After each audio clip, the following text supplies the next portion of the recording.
All right, the protests continue now as the president travels abroad in London and elsewhere in Scotland now, sometimes using blimps that might get a chuckle here and there, but it got pretty dangerous with a paraglider getting within feet of the president at his hotel. So whatever your views on the president, do they have to ease up on this sort of stuff, put in some perspective? Remember, this is the same country that greeted with open arms a Romanian dictator who had butchered his people, and of course the leader of Turkey, who many term to be a dictator these days, and each greeted with open arms and nothing approaching this. Democratic strategist Rochelle Ritchie is here, Fox News contributor Katherine Timpf. Kat, what do you make of all this stuff? Well, I think that if you and your goal is just to really make fun of President Trump for no apparent reason, you just don't like him, first of all, that's kind of a pathetic goal. But then, you know, doing things like making the baby balloon, great way to do that. Fine, go have fun. But I don't think that that's what most of these people are trying to do. What they're trying to do is protest President Trump's policies.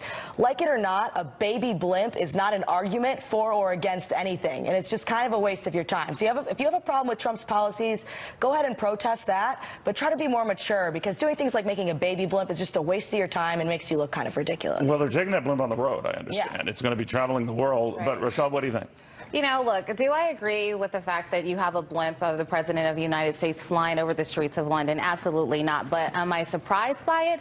No, I'm not. We have to remember that this is a president who has consistently insulted the UK with comments such as blaming the mayor, London's mayor, first Muslim mayor, for the 2017 attacks. Well, he was the one who approved the blimp, apparently. Yeah, he did. Are we surprised by that? I mean, the fact that But I mean, if you're telling that someone is crude or acts like a child and you do something that seems crude or childish, do you make your point? Well, look, I don't think that you can really infringe on someone's freedom of expression.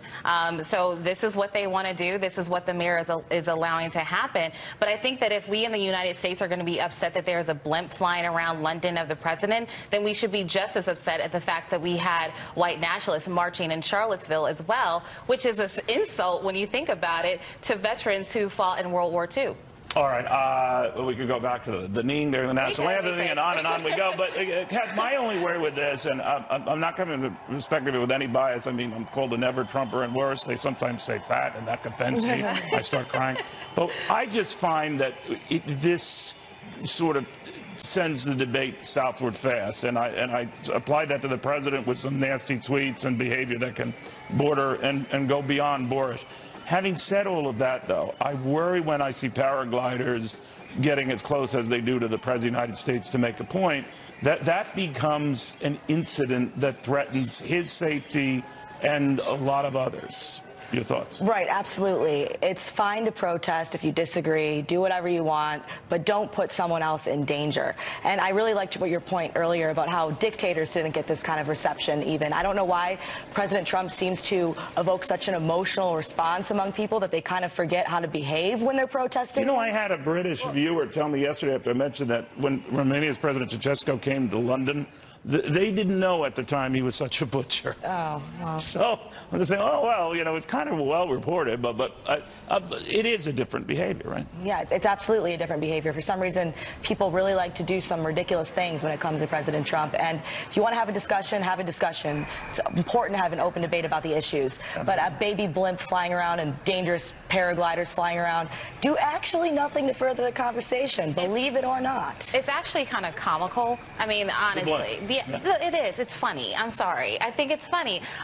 Would you think it's funny if right-wing people did it with Obama? Oh, gosh. Here we go. We always have to go. Oh, gosh. Here we go. We always have to go to Obama. No, Because I would find it equally offensive on that front. I think it is offensive. But, you know, we need to stop living in the world of what if it was Obama and live in what is reality right now, which is Trump. But you are a classy individual and a normal, calm, rational thinking human being. Yeah. On the right or left, you would have to find there's a limit to people and their immaturity. And when I say comical, I mean it is funny, but it also kind of makes the people down there that have developed these blimp is that very little hands. Did you notice that? Little hands, big head. Okay. All right, guys, thank you both very, very much. We'll see where all of this goes. Meanwhile, a lot of Democrats are vowing to fight and Republicans are vowing to push Brett Kavanaugh's nomination through. How all of these other developments could affect whether he actually does get through.